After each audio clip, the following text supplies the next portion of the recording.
여러분 1년 동안 모두 수고 많으셨습니다. 우리 친구들이 1년 동안 배운 거 주제가 뭐예요? 우리 공과책의 왼쪽에 보면 적혀 있는데 교리라고 하죠. 여러분 교리가 무슨 말인지 아나요? 교리의 뜻. 전사님이 네이버 사전을 찾아봤어요. 교리가 어떤 뜻인가? 그래서 사전에서는 이렇게 말하고 있더라고요.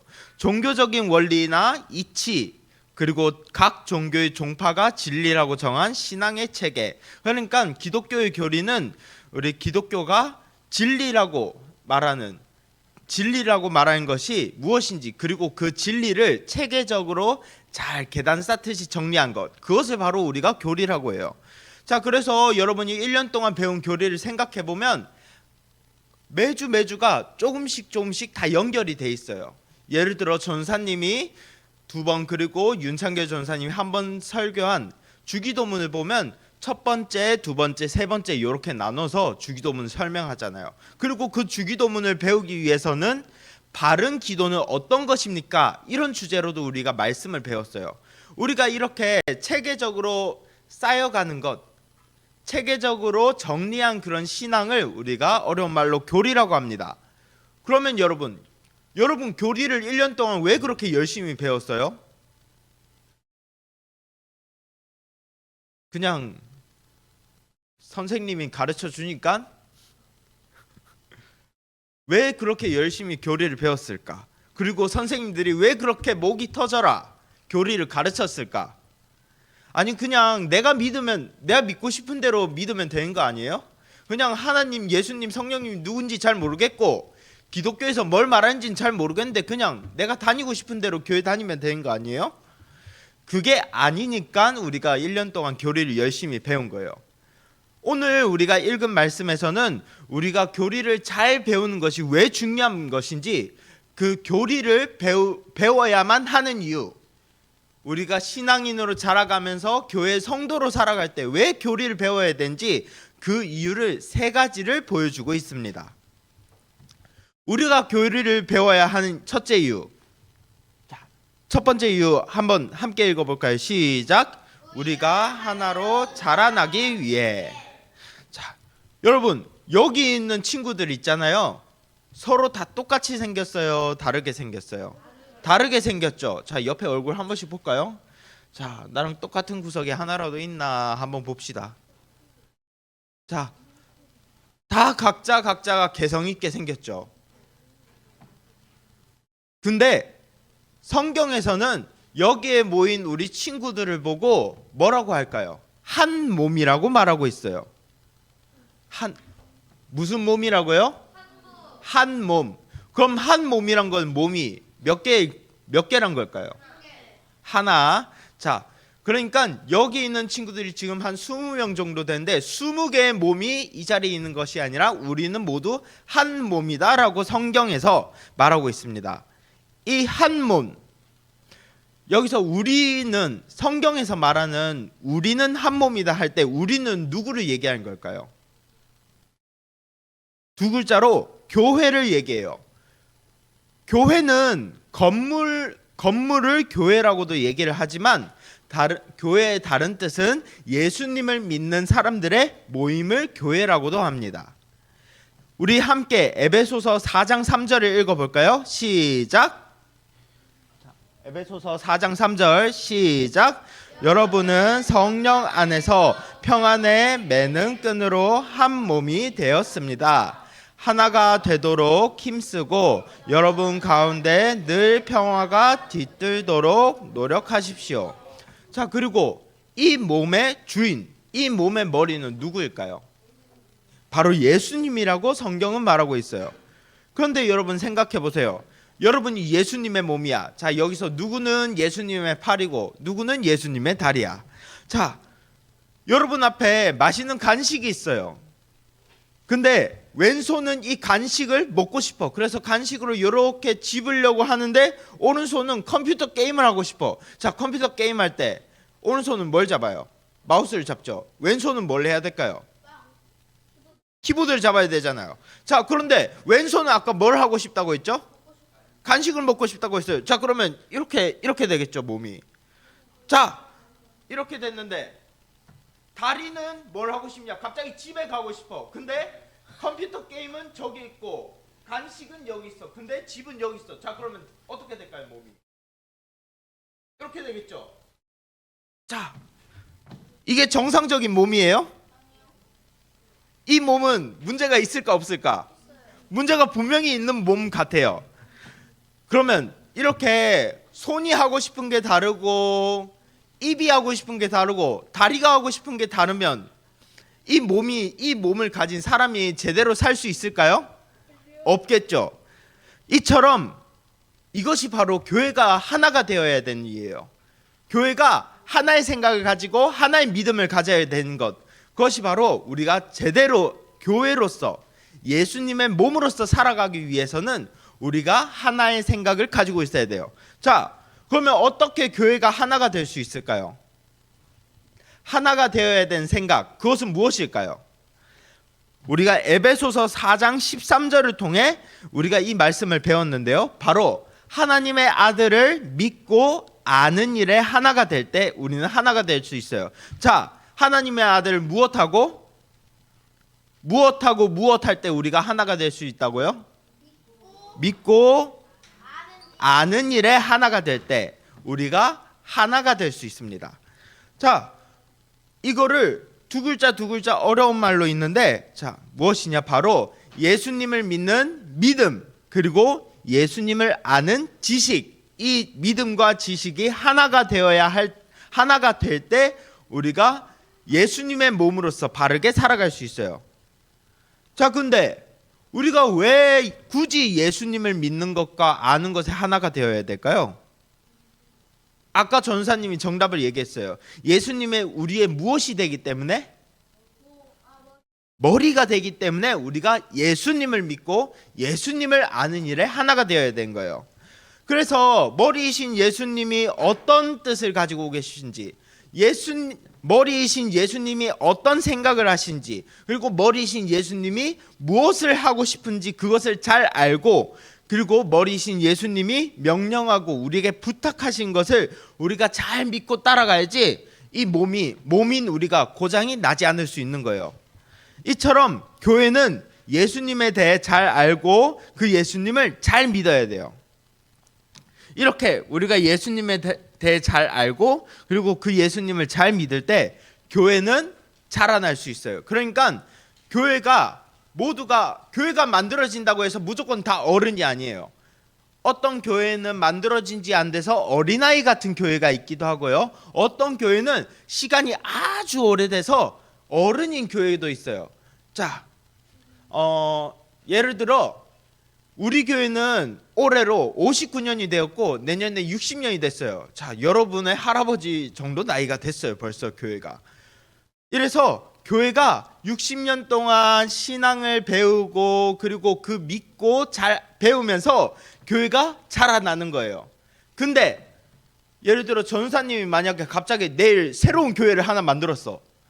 그리고 사람이 모였어. 그런데 아직 교회가 하나가 되지 못해서 어린아이일 수도 있는 거예요. 이처럼 교회는 어른처럼 성숙한 교회도 있는가 하면 어린아이처럼 어린 교회도 있답니다. 하지만 모든 교회가 자라나면 자랄수록 한 분을 닮아야 돼요. 그분이 누구일까요? 누구? 자, 하나님을 닮아야 되는데 이 하나님께서 하나님의 아들을 보내셔서 그분을 닮게 하셨어요. 그분이 누구일까요? 예수님인 거예요. 그래서 교회는 자라나면 자랄수록 누구를 닮아야 하냐? 바로 예수님을 닮아가야 합니다. 자, 그렇다면 예수님을 믿는 믿음과 예수님을 아는 지식이 하나가 된다는 것, 그것은 무엇일까요? 바로 예수님이 누구인지 그리고 예수님이 어떤 일을 하셨는지 바르게 알고 그 아는 것을 정말로 믿고 의지하는 것, 그것이 예수님의 지식, 예수님을 믿는 믿음과 예수님을 아는 지식이 하나가 되는 것이에요. 그렇다면 우리가 예수님이 누구신지 어떻게 알 수 있죠? 또 예수님이 어떤 일을 하셨는지 우리가 어떻게 알 수 있을까요? 그냥 상상하면 그게 예수님이 될까요? 아니면 어느 날 꿈속에서 천사가 갑자기 내려와서 예수님은 이런 일을 하셨어, 이렇게 말하면 예수님을 알 수 있을까요? 어떻게 하면 우리가 예수님을 잘 알고 잘 믿을 수 있을까요? 자, 여러분 앞에 있는 책을 들어봅시다.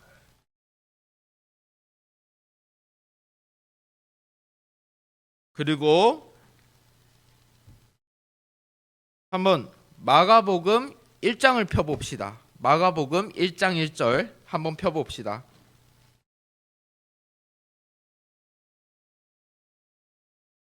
마가복음 1장. 자, 거기에 뭐라고 적혀 있어요? 함께 1장 1절 읽어볼까요? 시작. 아들이신 예수 그리스도의 복음은 이렇게 시작되었습니다. 자, 다시 물을게요. 우리는 예수님을 어떻게 알 수 있어요?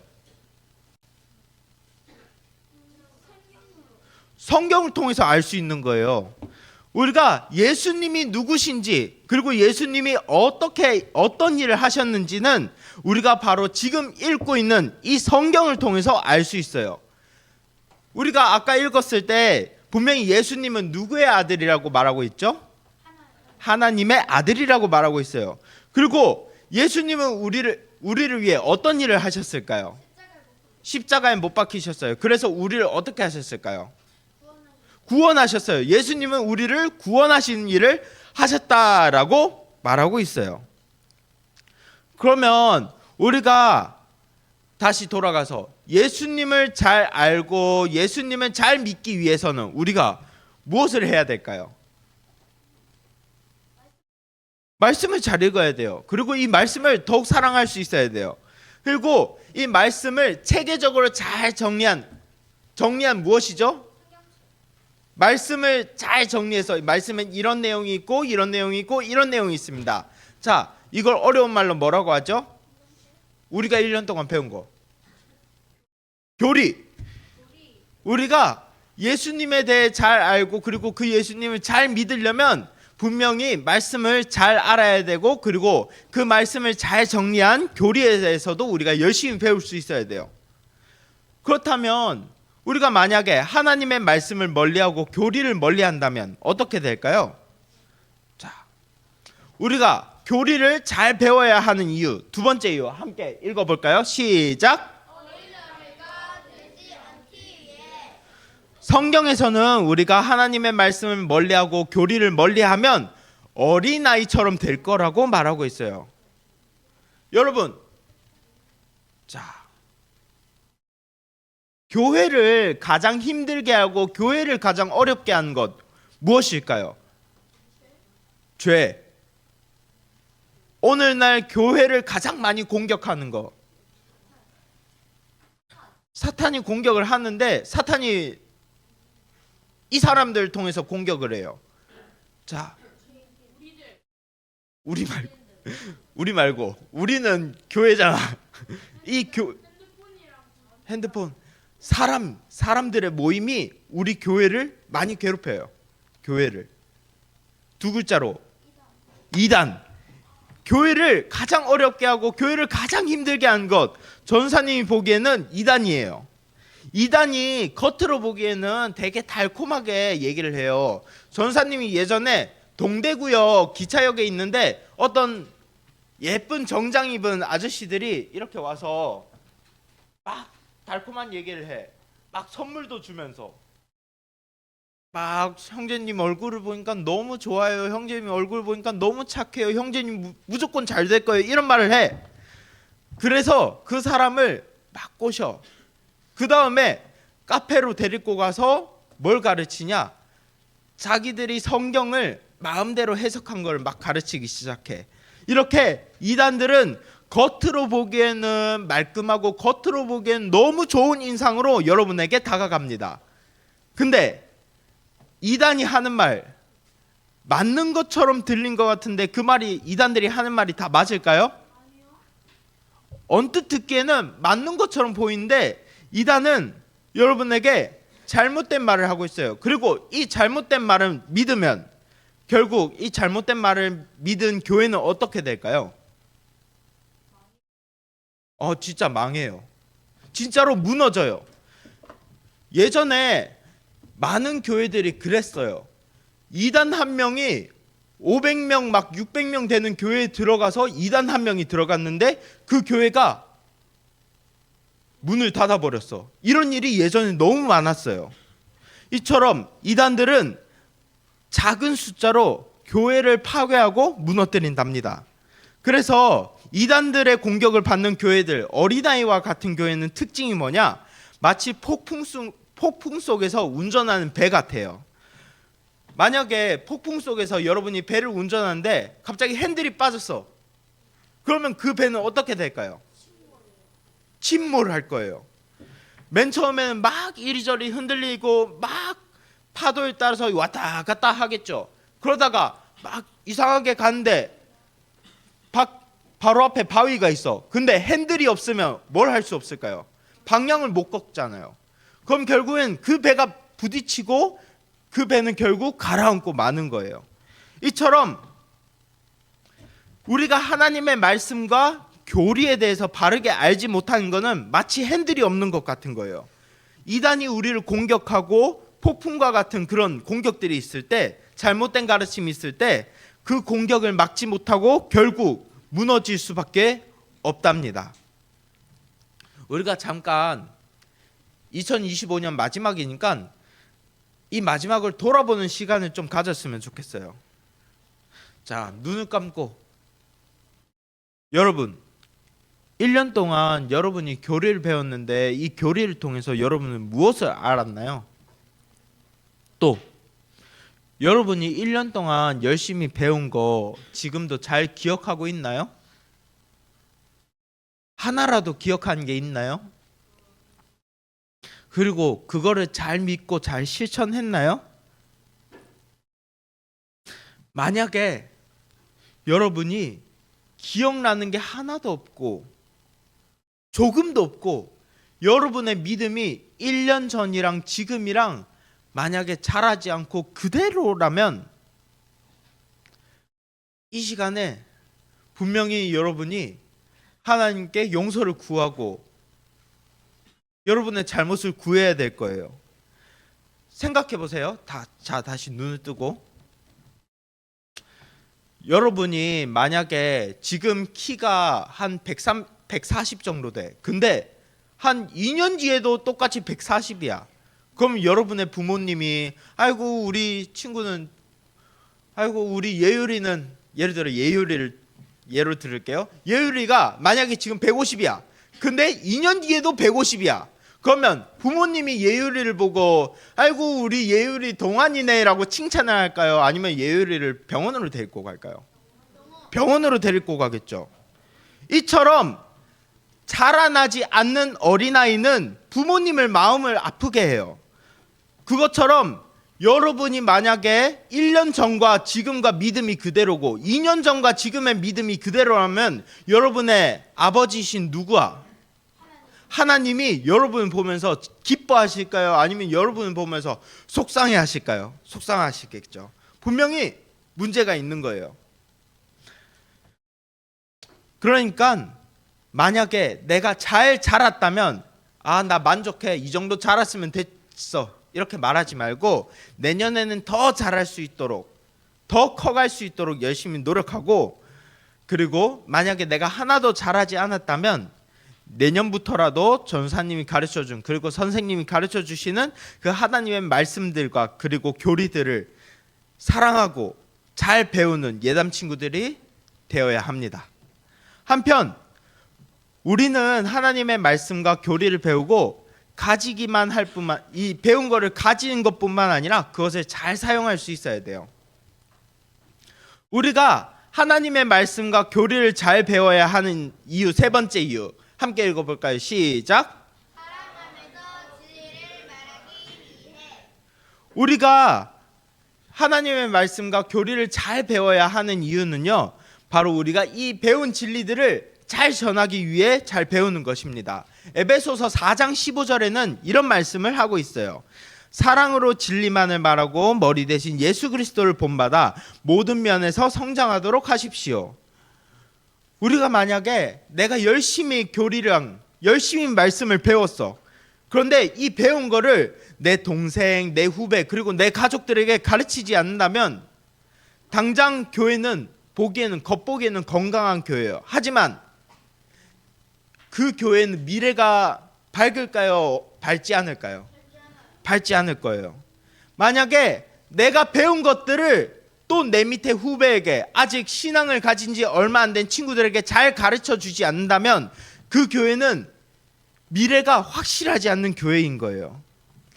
그래서 우리는 우리가 지금까지 배운 말씀과 교리들을 열심히 배우고 열심히 내 안에 가지고 있다가 내 가족들 그리고 내 동생들, 친구들에게 잘 가르쳐 줄 수 있어야 합니다. 대신 우리가 이 진리들을 가르칠 때 조건이 하나 있어요. 뭐가 하나 있다고요? 조건이 하나 있어요. 이 조건은 무엇일까요? 바로 사랑이 있어야 돼요. 우리가 이 교리들과 말씀들을 열심히 배우고 가르칠 때 미운 마음을 가지고 가르치는 게 아니라 사랑을 가지고 가르쳐야 돼요. 만약에 우리가 아무리 실력이 있더라도 그 진리들을 사랑하는 마음으로 가르치지 않는다면 그 사람은 하나님 말씀에 대해 바르게 아는 것일까요? 사랑이 없이 배운다면 그거는 내가 정말로 하나님 말씀을 잘 모르는 거예요. 하나님은 무엇이라고 했냐면 하나님은 사랑이시라고 했어요. 그러면 하나님을 안다는 것은 무엇을 아는 것일까요? 사랑을 아는 거예요. 그러니까 그 하나님에 대해서 누군지 가르치고 예수님에 대해서 가르칠 때 우리는 예수님처럼 사랑으로 가르쳐야 한답니다.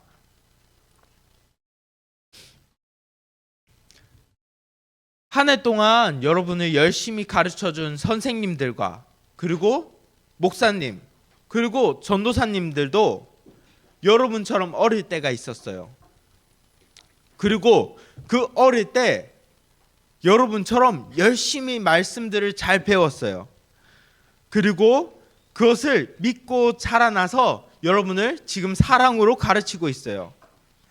그러니까 우리 친구들이 오늘 이 예배실을 나가기 전에 꼭 선생님들이랑 감사 인사를 꼭 했으면 좋겠어요.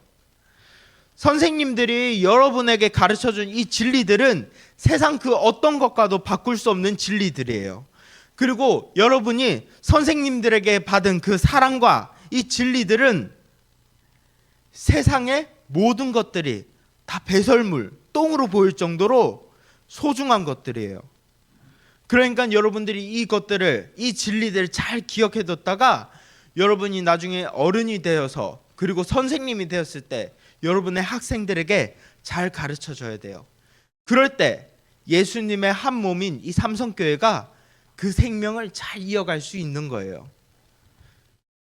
친구들, 우리가 세상의 교회를 보면 어떤 교회는 막 10층, 15층짜리 건물, 빌딩에 있는 교회도 있다, 맞죠? 그리고 어떤 교회는 반지하, 지하 1층에 있는 교회도 있어요, 맞죠? 하지만 만약에 10층, 15층 되는 이 겉으로 보기에는 화려한 교회가 말씀과 교리가 제대로 잡혀있지 않다면 이 교회가 오래 갈 수 있을까요? 언젠가는 결국 무너지고 말 거예요. 그리고 오히려 그렇게 큰 교회가 한순간에 무너질 때 세상으로부터 야, 저 교회는 기초가 없었나 보다 이렇게 말할 수밖에 없어요. 하지만 비록 반지하에 있어서 곰팡이 냄새 나고 쥐도 돌아다니고 그럴지라도 만약에 그 교회가 기둥이 튼튼하다면, 이 기둥인 교리와 말씀이 튼튼하다면 그 교회는 하나님이 매일매일 더욱 자라나게 하실 겁니다. 이처럼 신앙생활에서 교리 그리고 말씀은 무슨 역할을 하냐면 기둥과 같은 역할을 해요. 우리 삼성 친구들은 예수님을 믿는 이 믿음과 그리고 예수님을 아는 그 지식이 튼튼하게 잡혀 있어서 매일 이분을 닮아가는 사람이 됐으면 좋겠어요. 누구를 닮아가야 할까요? 예수님. 매일매일 예수님을 닮아가는 우리 삼성 예담 초등부 친구들이 되기를 진심으로 바랍니다.